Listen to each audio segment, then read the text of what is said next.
Right, welcome everyone. If I know that I need to allow about 3 minutes for people to arrive, so I'm sure you're used to all of this by now. And please do make your presence felt on the chat, introduce yourself, say what the weather's like where you are, say where you are coming from, anything else you want to, something quirky, your life in 6 words, if you like. So yeah, whatever you fancy, just to get yourself into the session, and we'll just give it a couple of minutes to make sure everybody that wants to come in is in, and then we'll make a start. The title slide that you can hopefully see has a scan me QR code. If you feel so inclined, I would love to know who has been in this session. And so that's for me. Please drop me your details in there if you want to. It's purely optional, but it's really handy for me to know who's been here. And it's always a little bit strange when you're presenting from home into a vacuum. It's nice to feel the interaction. Once I get started, I'll not be able to see all of the chat. So yeah, it will be really nice for me to catch up on that later, but also to see who has been here, if you are prepared to share that you are. We'll keep waiting for just another minute or so. It does take a little bit of time for people to leave one session, move on and come into another one. And I hope that you're having a really good day today, whatever you're doing.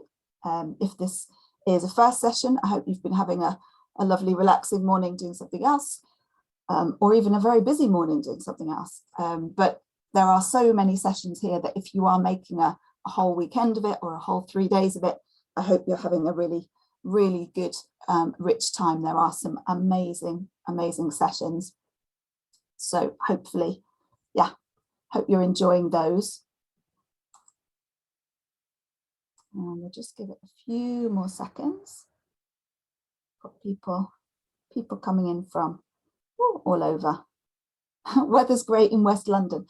It's not so great here, but it's not terrible, and gorgeous in Yorkshire. Brilliant.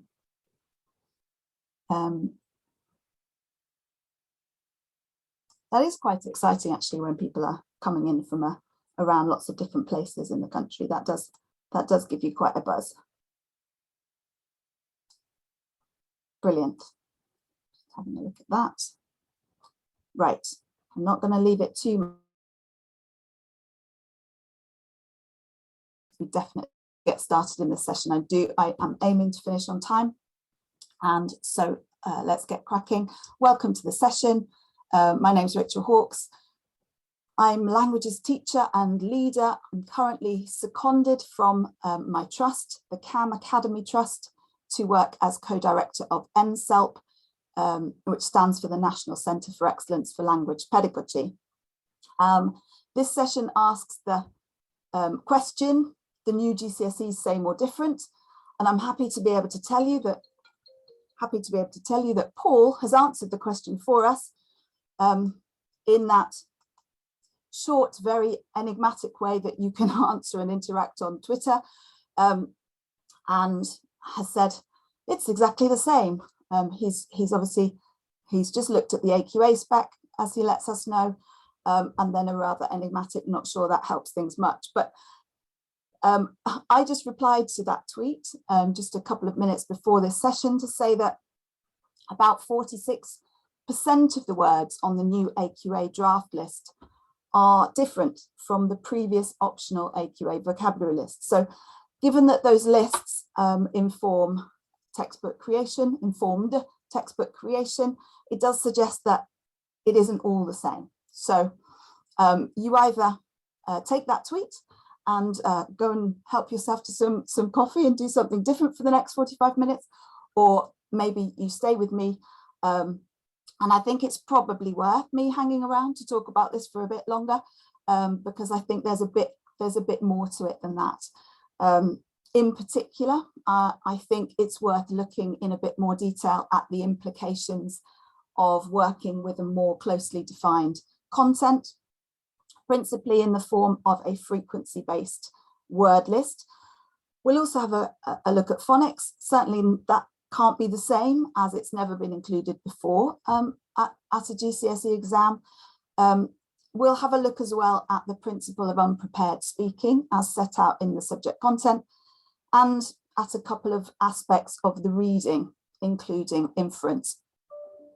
As always, before getting underway, I want to give a call out to the NSALP team and to Professor Emma Marsden, who's Director of NSALP, and whose determination to bring language teaching research and practice closer and closer together, and whose unswerving ability to think creatively outside the box never ceases to inspire me, and has steered this project from the outset. So let's get started. I owe a lot to all of those people. Let's start with vocabulary and the implications for our teaching of having a defined content for the first time ever, a list of words that we know the majority of all assessment material for the GCSE will be created from. So we haven't had that before. Other subjects have that, other GCSE subjects have that, but we haven't had that before. We also know a little bit about the nature of that list. We know the parameters. We know that 85% of those words will come from the most common 2,000 words in the language. And the first thing to recognise is the importance of knowing individual words really well. The words on the list will be for production as well as comprehension. Why is it so important to know them as individual words as opposed to just in phrases? Well, people do like to say that we know words by the company they keep. But the thing about high frequency words is that they're not that particular about the company they keep. They will find their way into many sentences with many different partners. So it is really important that our pupils recognise individual word meanings and can build novel sentences from individual words. Second, we will want to identify words for teaching at Key Stage 3 right now that are part of the defined content at Key Stage 4, and ideally also at Key Stage 2, remembering that the ambition is for 90% of students to take a language at GCSE, and we're currently sitting somewhere between 40-50. Currently, the vast majority of those that do take a language at GCSE are the more proficient learners. To include a greater proportion of middle to lower attaining students, we will need to think really carefully and seriously about increasing the length of the learning journey and maximising the learning opportunities for all of our students so that they experience the best chance of success. And at a rate of 3 to 4 words a week, primary learners could be learning anywhere between 400 and 500 words over the 4 years of Key Stage 2. We've long had this notion that A1 on the Common European Framework is around about where we should be aiming for by the end of Key Stage 2. That's been out there as a notion for a very, very long time. And around about 500 words is what is considered needed and aligning with a level of proficiency of A1 on that Common European Framework. If they learnt those words, that would give them an extremely important springboard into Key Stage 3 and 4. As long as the words and structures and sounds that they're learning are part of the essential core knowledge that they're going to take with them to Key Stage 3 and then to Key Stage 4. Linked to that then, and knowing all of that and being able to plan for all of that, is our ability then to make room for students to personalise their vocabulary. And that is an all-important part of nailing down that content so that then there is this room for personalisation. We recognise that students need anywhere between, and this is a big, big range, 5 and 20 intentional encounters with a word to learn it. Now, these encounters are most beneficial when they are spaced out. So we will want to plan our teaching and multiple revisiting of all of those words. And knowing that word knowledge is strengthened in practice, when practice is across all of the modes and modalities, so listening, speaking, reading, writing, students are going to benefit at Key Stage 3 from practicing their word knowledge in all of those. And we can probably usefully, I mean, there isn't going to be a department out there that says, oh, we don't practice our vocabulary in XYZ skill, but it is probably still worth taking a bit of time to audit our department's teaching to see whether we overemphasize some types of practice at the expense of others. We know that time is limited, and it could be, for example, that we don't do as much listening and understanding vocabulary as often as we read to understand it. And maybe we write from memory more often than we speak from memory. So we can do with doing some kind of analysis here. We can address any imbalances that we find then with specific activities. And it's really, really important to keep in mind and plan in that constant element of struggle whereby students are going to work hard to retrieve word meanings rather than having too ready a recourse to printed materials that prompt them or from which they can read and potentially bypass either meaning or recall, or even both. And then finally, over time, we can build in a range of different tasks that develop depth and breadth of fluency knowledge, depth and fluency as well as breadth. Oh my goodness. Breadth just being the number of words we know, but thinking here about developing the fluency of recall, the speed and ease with which we can produce those words or come up with the meanings of those words, because fluency works both ways, and the depth of vocabulary knowledge as well. And for depth, we can use things like inferencing, word patterns, synonym, antonym activities, associations, and all sorts of things. We can develop fluency by adding an element of time pressure and also by repeating tasks in speaking in particular. And we'll come back to some of these ideas in part 4. So we're going to look at those ideas in the form of some very quick wins, and we've got to cut to the chase here. So 2 or 3 quick wins about vocabulary. What can we do right now for our Year 7 and Year 8 learners? Well, one of the things we need to know is how much of the current Key Stage 3 vocabulary that we are teaching in our schemes of work appears on the GCSE word list. So for a while, we've only had the NSELP list, which is also a GCSE list because it's the EDUCAS GCSE list. But as of yesterday and the day before yesterday, we now have draft lists of vocabulary from AQA and Edexcel, for French at least. So in other CPD that I've done recently about this, I guesstimated a fairly large degree of overlap between all the awarding bodies with, I said, 100 to 200 words difference. And thank you to Dr. Amber Dudley at NSELP, who did some very, very fast analysis yesterday. I can tell you that the AQA and NSELP/EDUCAS lists have a lot of words in common. So 1,081 out of 1,250 are in common at foundation tier. 1,630 out of 1,750 are in common at higher tier. So that essentially means 120 words difference only at higher tier. So one quick check that we can do is to compare a GCSE list with our own Key Stage 3 scheme of work lists. And this is a very rough and ready, dirty way to do it without complicated formulae. So one thing you need to do is download an Excel list. I have put here a link to the NSELP EDUCAS list. You can download any one of the 3 that are now available as of the last couple of days. You need it in Excel. And you would paste your Key Stage 3 list of vocabulary, which hopefully you have one, but create one otherwise from the words that you teach at Key Stage 3. Paste that into the Excel document.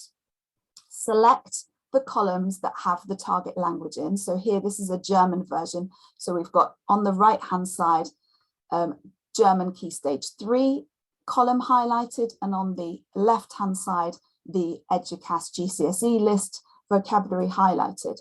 Highlight both lists and use conditional formatting in Excel. So no formulae, but just go to conditional formatting, highlight rules, and duplicate cells.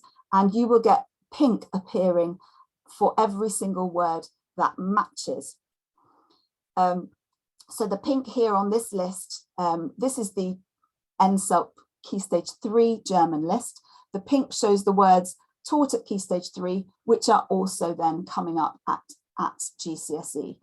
And one of the things we will want to do before we start making any decisions based on this is to clean up the list, because this is a very rough and ready way of doing it. So you need to do a manual check on your list, because the chances are the format of your Key Stage 3 list, if you had an existing one, won't be exactly the same. So you might have listed it with articles, either indefinite or definite for your nouns, but as you can see, the GCSE list is formatted without any articles. So if you've got anything that's different, then it won't consider that it's found a match. So you will need to do a little bit of tidying to get a more accurate picture.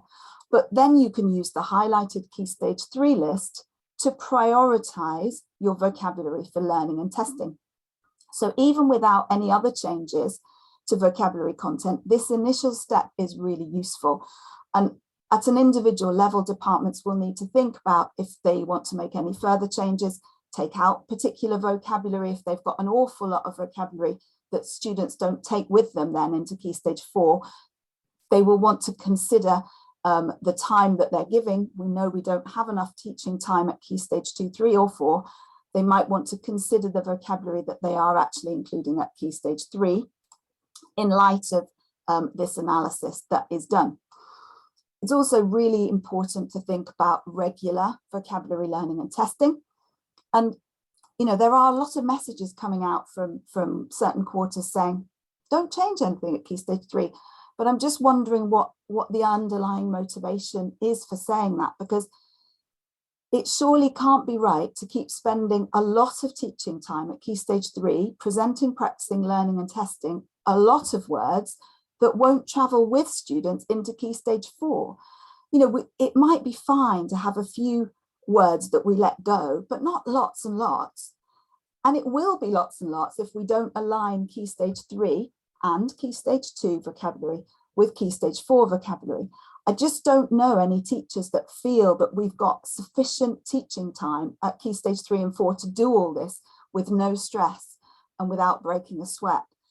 And we've got the aspiration, and that's existing learners, a lot of whom are in the quite able cohort, with the aspiration that 90% of our students will start a GCSE course in September 2025. We just can't be making it more challenging for them. So just saying, oh, you know, stay as you were, everyone, same old, same old. I just don't quite understand that, to be honest. Our aim has got to be to extend this learning journey, to smooth the curriculum transition across Key Stage 2, 3 and 4, to enable more students to be able to do this and breathe, to experience the motivation that comes from learning success. And that requires us to just, you know, do a little bit of hard thinking. It's not even that hard, actually. Some of it is just a no-brainer. Okay, and if we are really serious about joining up the learning journey to Key Stage 2 and to improving transition, one very straightforward way to start is to ensure that words align across all key stages. I mentioned before, you know, around about 500 words. Well, it won't be 500 for every pupil, of course, but, you know, 400 to 500 words over 4 years, if an hour is being allocated, and let's be pushing for that. Let's not just be satisfied with saying, oh, well, it's also variable. Let's actually push forward and call for an hour of teaching, at least as Ripple has done in their white paper at Key Stage 2, every week, 3, 4, 5 and 6. And then this is actually realistic. It would be no small achievement but look at the sizable contribution that it would make to pupils to take with them that learning into Key Stage 3 and Key Stage 4. I can't see why secondaries would not be for that. I can't see why primaries would not be for that. Of course, primary head teachers will say, where am I getting my time from? But there are means and there are ways. Those obstacles can be overcome. So with Teachers in My Trust, I've been redeveloping our primary curricula at Key Stage 2 to do this, so that we have now fully worked schemes of work and full teaching resources with audio to support teachers who are underconfident about teaching languages. All of these are free to anyone. And in addition, in collaboration with the University of Reading and Rowena Kasprowicz's Progress in Primary Languages research project, we've also developed a 4-year scheme of work for German, which I absolutely love. And I really, really want to see a lot more German being taught in primary. Anyway, I won't go on about that, but more on primary later this afternoon if you're interested. Back to Key Stage 3, the main point is join up. The main point is lengthen that learning journey. Okay, second quick win then, perhaps not as quick, but is to ensure that the words that you've identified as traveling with students from Key Stage 3 to Key Stage 4 get regular systematic spaced revisiting.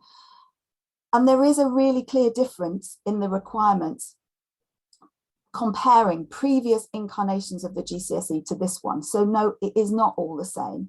And let's remember that at the last analysis, almost 50% of the words on the current awarding body vocabulary lists had never appeared in a GCSE exam, but nevertheless appear in textbooks, and nevertheless we are still teaching them with the current legacy exam. This is going to be a very, very huge change. We now know that all the words that are on the lists will count. They will all be tested at some point, so they do need to be taught, practiced and learnt, and we have never had that certainty before. Now that we have that, wouldn't it be a bizarre thing if it didn't change anything about what we do at Key Stage 3? Planning our vocabulary introduction and revisiting in our schemes of work very carefully seems to be a very important change to say, yeah, we are gonna do that. That makes sense to do that.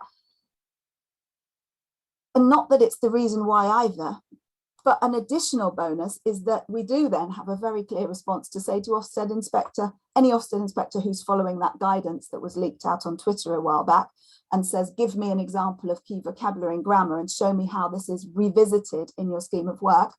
Well, we will have that, won't we? We might do pre-learning. We might then present the words. 3 weeks later, we might revisit those words. 9 weeks later, after first introduction, we might revisit those words. That would be 4 times. Then they would have them in a test. Then they would appear again twice in years 8 and 9. Then at years 10 and 11, they'd appear twice again.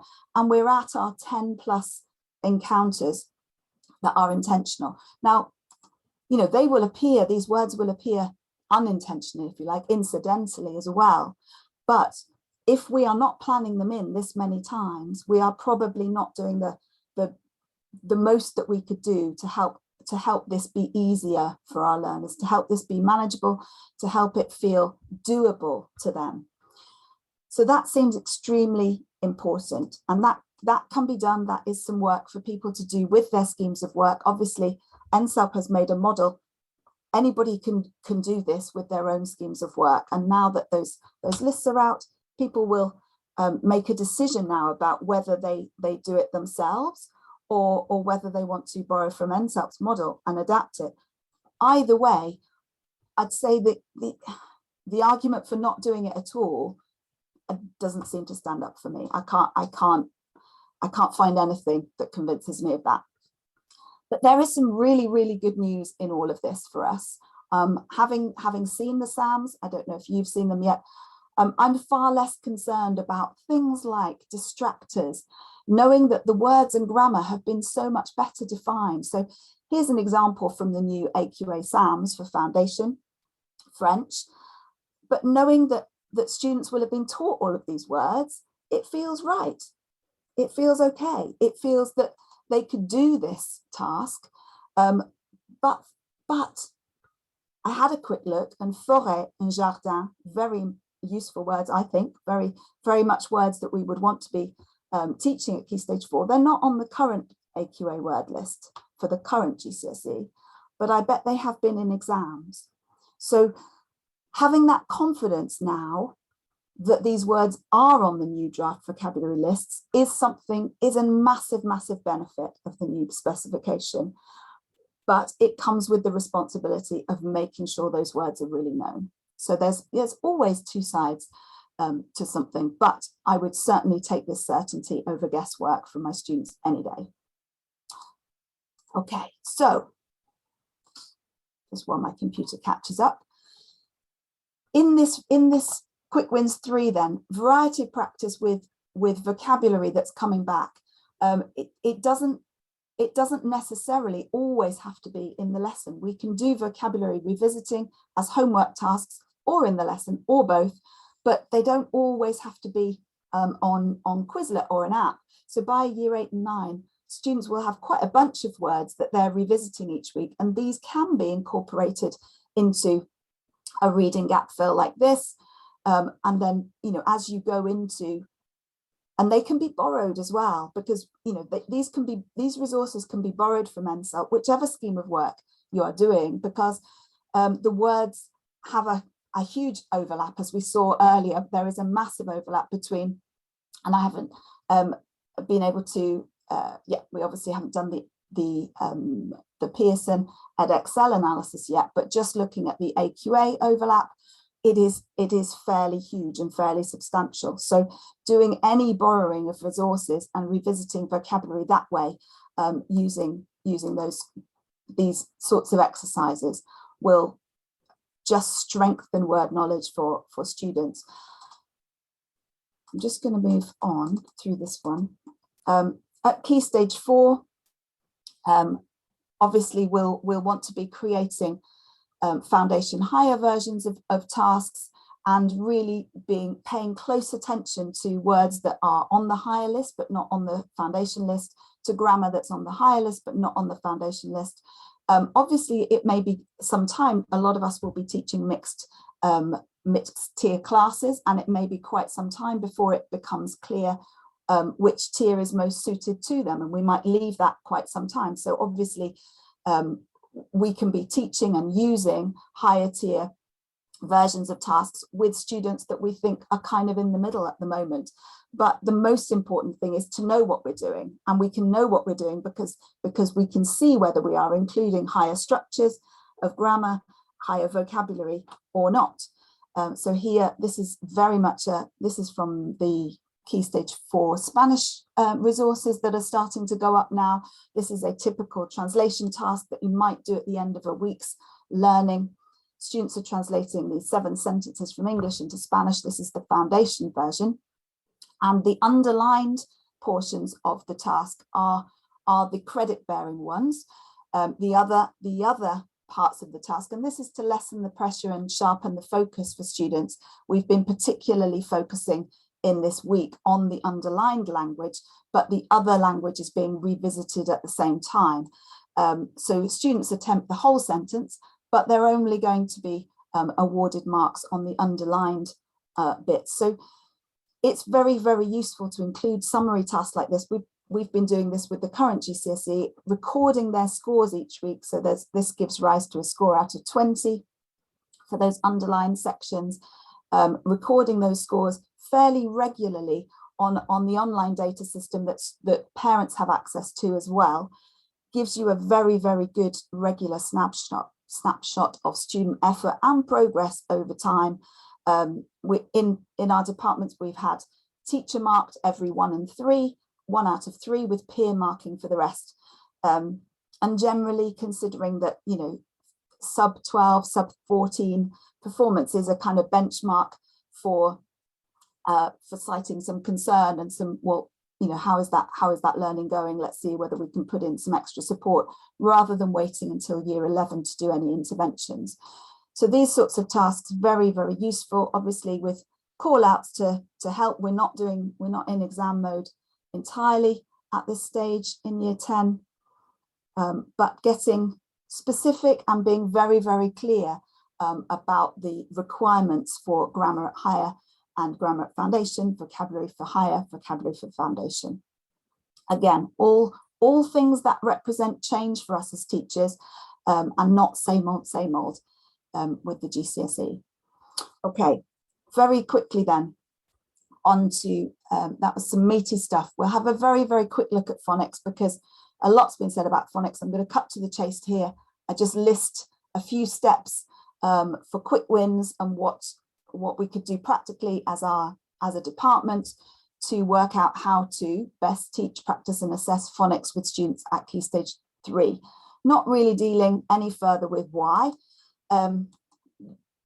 If people are interested in the rationale for teaching phonics explicitly, there's a lot on that.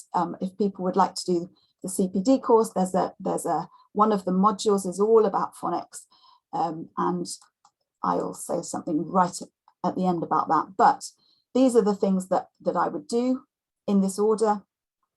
With phonics, select the SSCs to be taught. So I don't mean decide which ones they are. We have lists of those, and I've included 3 slides after this one, just laying out what the SSCs are, but deciding which are going to be taught when, and just plotting them, slotting them into your schemes of work. Gather ideas and resources for practicing them. Identify additional sounds as well, things like liaison and stress, and resources for those. Do a systematic practice schedule that's got spaced revisiting in it, just like you would for vocabulary, and then assess it just like you would with vocabulary, because this is all a slow, steady build, rather than a sort of bursts of teaching with an end of term exam the whole time. This is a consistent, spaced revisiting of language in a cycle that goes on and on through the course. So these are the French ones, here are the German ones, here are the Spanish ones. I'm very happy to make the slides available for anyone. I mean, this information is in the public domain, of course. It's from Annex C in the subject content, but if it's handy to have it on slides, very happy to share those. Here I'm signposting a really, really useful point of departure for gathering ideas and resources for teaching and practicing the sounds of the language, so phonics and other aspects.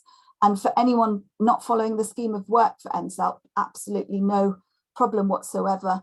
There's a specific phonics collection where we have curated and pulled together all of the resources that have been created to teach every single sound spelling correspondence. That's on the new GCSE. And you can just download it all. So some people don't realize this. This is the best bit, is that you just click all collections, navigate to where it says phonics collection on that page. And then on here, go down to the bottom left and click download all, which just downloads every single thing in one click. It is incredibly easy and worth doing.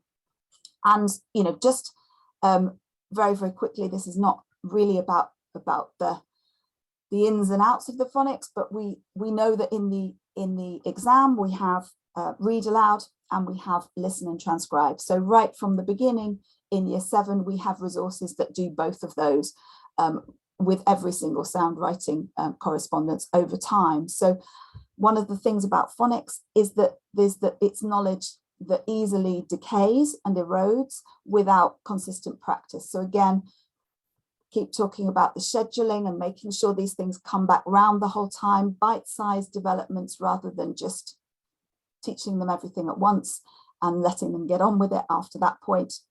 Lots and lots of short, simple activities that just keep developing that knowledge in a very low-key way over time. And those, obviously, we know that in the exam, it will be a dictation. It says short spoken extract, minimum of 20 words at foundation and 30 words at higher. Reading aloud as well, obviously likely to be sentences. It might look like a paragraph, but paragraphs are made of sentences. And so here an activity is to read, to match the name. So there's a bit of vocabulary work in here as well, but matching the name up with practicing the R in various different positions in French in the words. And they do sound, and R does sound different depending on where it occurs in the word.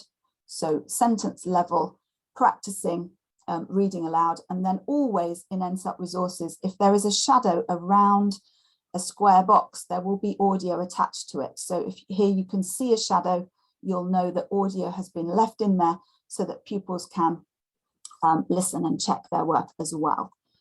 We won't go all the way through that one. An example in Spanish, quite often our tasks will have a listen and transcribe element first, followed by a read aloud at the same time, just to incorporate both elements of the task. And we know that there are other elements of the sounds of the language involved too. So we build those up over time. So obviously we start with individual sound writing correspondences in year 7, and we begin to build up to other things such as stress within individual words, stress within sentences, a sort of more about the intonation side of things, the rhythm, as we go through the course. And here's one example that I absolutely love from teaching German. Cognates can be an amazing source of easing students into language, but actually they provide their own cognitive conflict because students want to pronounce them in an English way or are more inclined to do so. And here in German, it's not just the individual sound symbol correspondences, it's actually the stress within the cognate word that's very different. So English tends to stress near the front of a word. I don't know if you've ever thought about that. NSELT working has had me thinking about all sorts of things that I've never thought about before, which I find fascinating. But German versions of shared words stress later syllables, so often the last one. So instead of, if you're not a Germanist, instead of perfect, you'd have perfekt. Instead of recipe, you'd have Rezept. Instead of project, you'd have Projekt. Instead of optimal, you'd have optimal.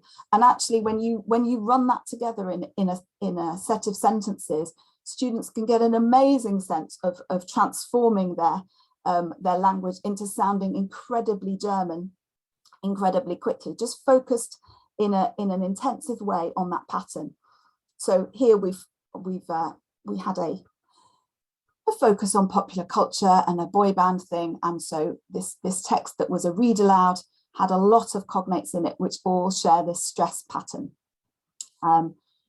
In Spanish, we have obviously focusing for higher tier in particular on where to put accents if they are needed, if they're not needed. So transcribing of whole words, putting accents on if they are needed or leaving them off if they're not. This happened to be within the context of a lesson about Don Quixote, but it's clearly a focused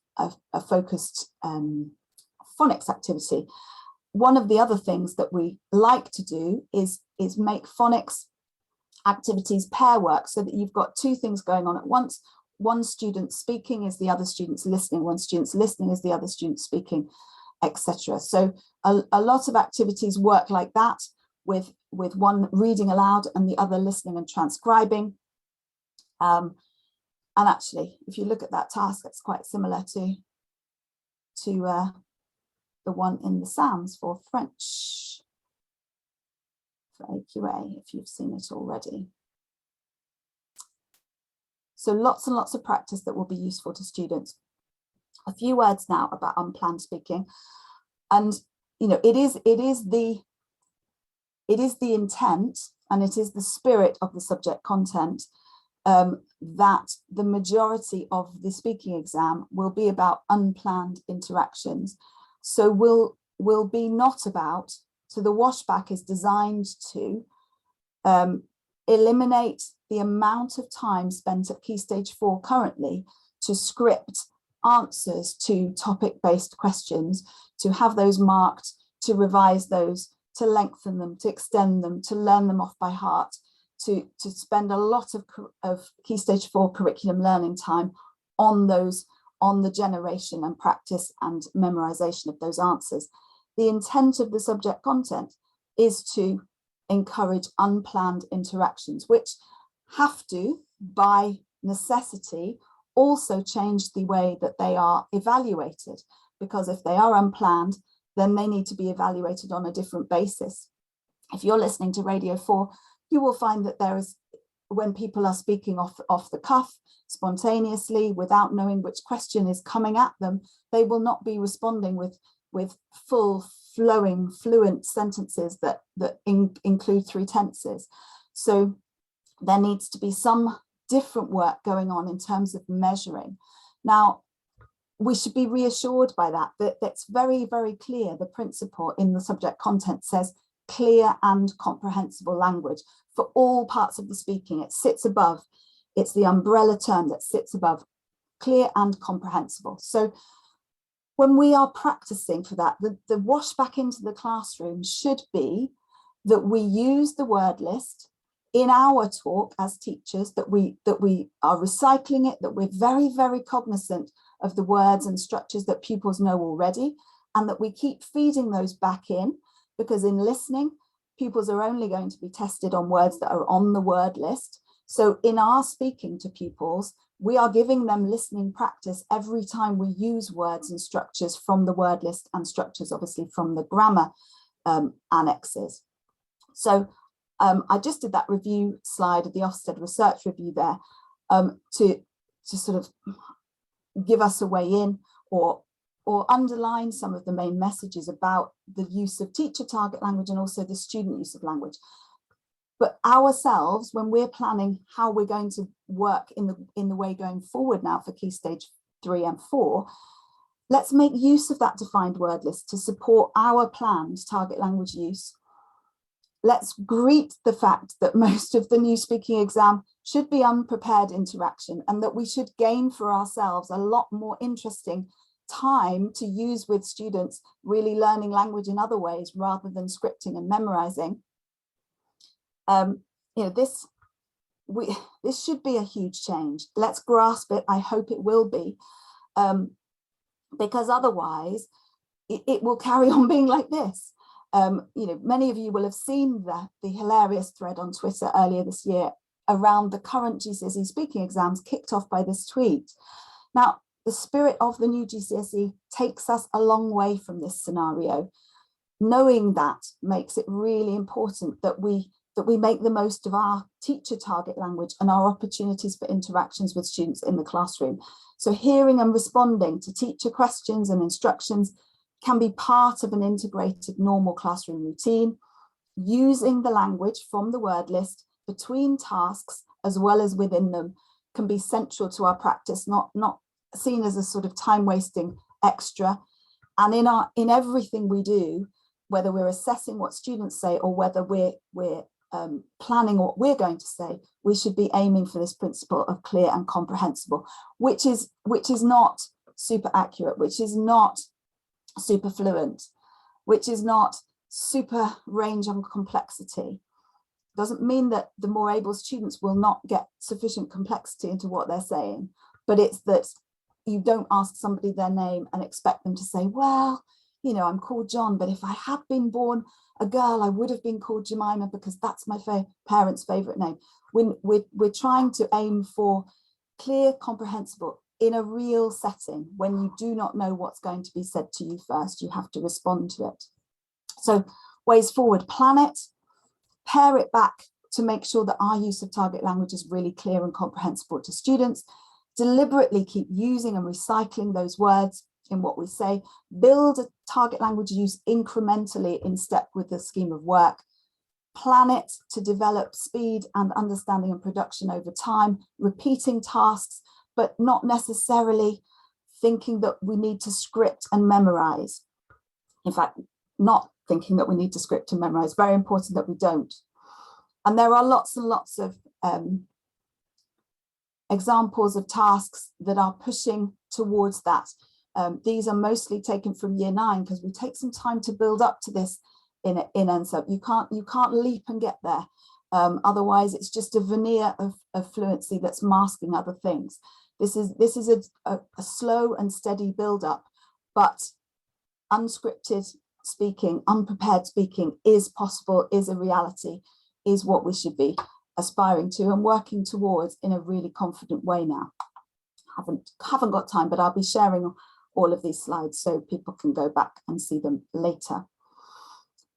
Okay, so it's almost time to finish, and I knew this would happen because even though I cut some slides out, there's still such a lot to say, and obviously the new GCSE bits of analysis came in on top over the last couple of days. But developing depth of knowledge, again, this is just a checklist of examples. We did deal a little bit early on in the session with depth of word knowledge, and I'm just going to flag up one example of all of these things on the way past to my final slide, because I know that I'm pretty much out of time.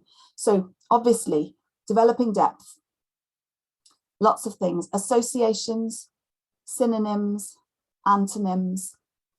All of these developed during year 8, and there are lots and lots of examples of tasks like this. In year 9, we're revisiting vocabulary with more extended texts, with replacement tasks. So helping students to build those semantic networks ever stronger, to recognize where words overlap with each other and give similar messages. Into year 10, we're doing the same. We want to continue recycling previously taught language that's on the new GCSE word list in combination with the learning of new words. One of my favorite tasks, we're going to see longer text comprehension, obviously, that recycles previously taught language in new contexts, because that serves to deepen the vocabulary knowledge when you're not meeting a word in the same topic each time. And this task type is one of my absolute favorites. So a longer text, we've got 3 different subjects here that we're reading about, and then a Venn diagram task. You can really hear brains working when they're doing this one. You really need to be understanding each word and each part of the text in order to decide whether this applies to all 3 of them, whether it applies to just 2 of them, and if just 2, which 2, whether it only applies to 1. It's a really, really lovely deepening vocabulary knowledge comprehension task. I really, really love it. Moving on, because I need inference.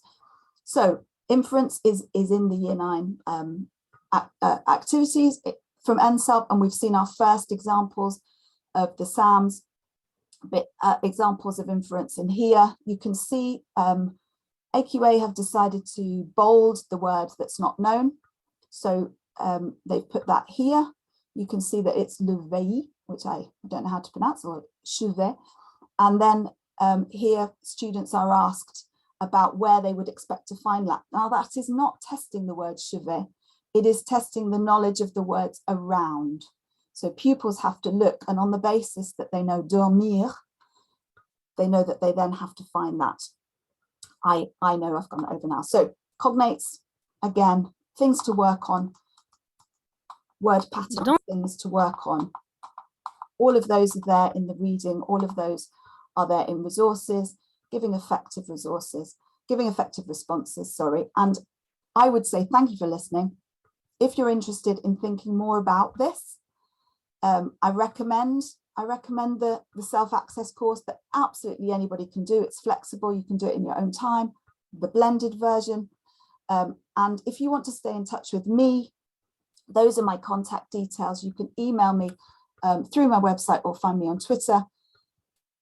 If you're still in the room, which you may not be at this stage, I hope you have a really, really nice day. If this session's been helpful to you, please consider doing that 1 question survey. Just grab the link as you go to your next session. Have a really, really lovely afternoon. I will be back at 2:30 to talk about primary if anybody wants to talk about that. But thank you very much for being with me this afternoon.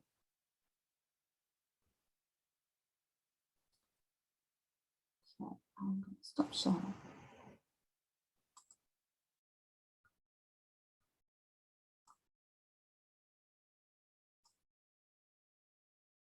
Thank you to everybody. I can see, I'm now able to see the chat, finally. So someone's asking, when will the resources be available? Everything at Key Stage 3 is available already. Key Stage 4 resources are going up. The resources that are in my presentation, I shall put them on the NSELP website this afternoon as this presentation. I'll just upload it because it's got editable slides, obviously. Key Stage 4 resources are going up as we speak. We are in development at the moment, and they will just keep rolling out. Obviously, we're some time ahead of teaching at the moment, so that's absolutely fine. But if people want to see them, they can. And just scanning to see if there are any more questions. People know me well and haven't put questions in here. A link sent to access the resources, yes. Well, yeah, I say yes. I can't send a link right this second. You could drop into my 2:30 session and I'll put a link. By then I'll have put this up on the NSAP portal, and I will send it back. Is this not dumbing down learning and not extending their range of language? Absolutely not. There's room for personalization when you define it well. But just remember, everyone, that we've only got a fraction of the cohort doing languages at the moment, and there are reasons for that. And one of those reasons is the massive gap between what we teach and what is assessed. And this new GCSE has closed that gap. And I, for one, am very, very pleased about it. I think that was the last question. If anybody wants to, yeah, I will send a direct link, but I can't do it yet because I haven't uploaded this PowerPoint. Recordings of the presentation, yes, they will be directly available pretty soon after this session. So when we log out of here, the recording will go up, I think, in around about an hour. All of the recordings of all of the sessions are going to be available to people who have been at the conference. So that's absolutely no problem. It doesn't take long, I don't think, until they put them up. So yeah, any more questions?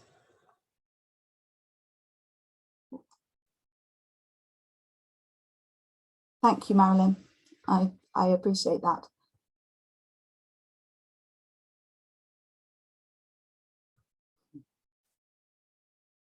Great. I will end the session now. I will get this PowerPoint uploaded onto the NSAP website. If you want to find it, I mean, it will be today. It will be the most recent upload, so you'll be able to see it on the homepage. If you leave it a few days, it will be sort of down the list from other things, and you'll have to have you'll have to type something in. So if you type in language show, you will find it on the NSAP website. It will come up very quickly. Okay, all right, I'm going to close the session. I hope you have really, really nice rest of your weekend. And if you are a primary teacher, come and see me at 2:30. Okay. Thanks, everyone. Bye for now.